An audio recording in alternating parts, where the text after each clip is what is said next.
वेश प्राप्त हुआ और दीक्षा के बाद महाराज जी को साथ ही हनुमानगढ़ी ले गए। हनुमानगढ़ी में सीधा जल्दी नहीं खुलता, कुछ दिन रहना पड़ता है, फिर नागा बन जाते हैं तब सीधा खुलता है। पर सरपंच बाबा की कृपा थी, जाते ही महाराज जी का सीधा खुल गया। और अभी नए नए साधु थे, वर्षों बीत जाते हैं, तब वहाँ के जब प्रतिष्ठित नागा अतीतों में उनका नाम हो जाता है, तब उनको फिर हनुमान जी की सेवा मिलती है।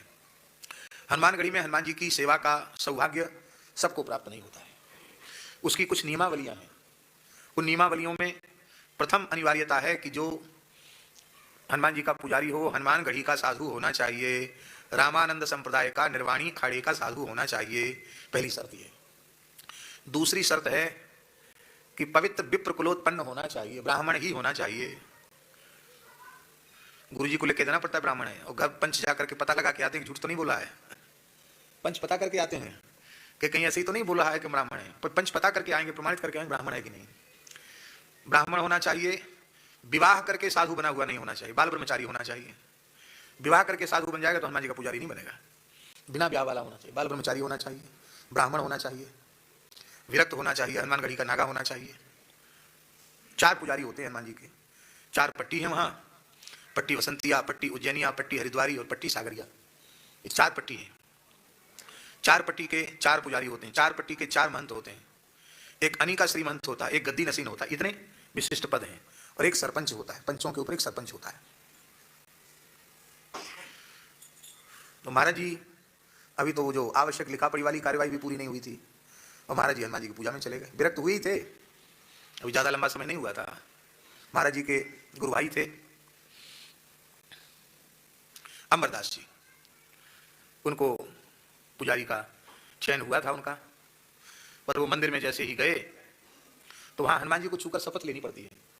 जैसे मंत्री प्रधानमंत्री इन सबकी शपथ होती है, ऐसे ही आराम से ले आओ, ऐसे ही वहां मंदिर की कुछ अत्यंत रहस्यात्मक जो बातें हैं, उनके लिए हनुमान जी को छूकर शपथ लेनी पड़ती है, प्रतिज्ञा करनी पड़ती है। मंदिर के भेद, मंदिर के रहस्य गुरु महाराज के पूछने पर भी उनके सामने प्रकाशित नहीं करेंगे, हनुमान जी को छूकर कहना पड़ता है। मंदिर की किसी वस्तु को बिना किसी दूसरे पुजारी की जानकारी के हम हाथ नहीं लगाएंगे, ये भी कहना पड़ता है। हनुमान जी के आभूषण अमूल्य हैं, बहुमूल्य आभूषण है हनुमान जी के, जिनका आज कोई कीमत ही नहीं है, ऐसे आभूषण हनुमान जी के, राजाधिराज हनुमान जी। स्वर्ण का यज्ञोपवीत हनुमान जी धारण करते हैं, कम से कम 40-50 तोला सोने का तो उनका जनेऊ होता है। हनुमान जी का मुकुट, बहुमूल्य हीरे आदि का श्रृंगार, तो वहाँ की बहुत ही सावधानी भी है। और हनुमान जी की पूजा बड़ी कठिन है, पुजारी को रात को 2 बजे जगना पड़ता है, और हनुमान जी सबसे कम सोते हैं, क्योंकि राजा है ना, राजा तो कम सोएगा ही, राजा को कम सोना भी चाहिए। हनुमान जी बहुत देर तक जगते हैं, शयन भी देर से होती है, और 2 बजे मंदिर खोल जाता है रात्रि को, 4 बजे मंगला। 3 बार स्नान करते हैं हनुमान जी, पूरा अभिषेक, पूरा स्नान। तो हनुमान जी की सेवा पूजा की पद्धतियां जैसी वहां हैं, वैसी धरती पर अन्यत्र कहीं नहीं है। और उसी पद्धति से लगातार तब से लेकर आज तक सेवा पूजा चली आ रही है, उसमें अणुमात्र भी अंतर नहीं है। कौन सा इत्र लगेगा वही लगेगा, कौन सा केसर लगेगा, कहाँ का चंदन लगेगा, कहाँ की धूप हनुमान जी की सेवा में लगेगी, वो सब लिखित पढ़ित काम है। और हनुमान जी को छू कर शपथ लेना पड़ती है। महाराज जी के गुरु भाई थे, वो बेचारे डर गए, बोले भाई हम तो हनुमान जी के चरणों में आ गए, हम तो सौगंध तो नहीं लेंगे, हनुमान जी कोई गलती हो गई तो अब बड़ी समस्या। एक पुजारी भाग गया, कहते हम तो नहीं कर पाएंगे, तो तुरंत महाराज जी को उनके स्थान पर भी, तो हनुमान जी ने तत्काल अपनी शरण में बुला लिया। और 2 बार किसी को मौका नहीं मिलता हनुमान जी की पूजा का। जो 6 महीने यहाँ पूजा करता है हनुमान जी की, वो 6 महीने फिर गंगा सागर में कपिल भगवान की करता है।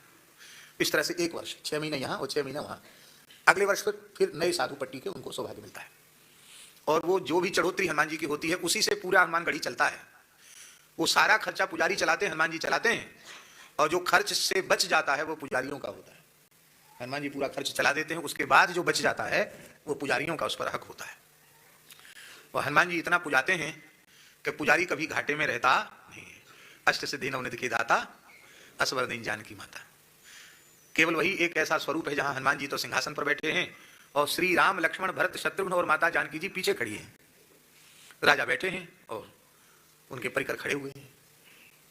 रघुनाथ जी पीछे खड़े हैं, जानकी जी पीछे खड़ी, भरत जी, लक्ष्मण जी, शत्रुघ्न जी सब खड़े हैं, हनुमान जी बैठे हैं।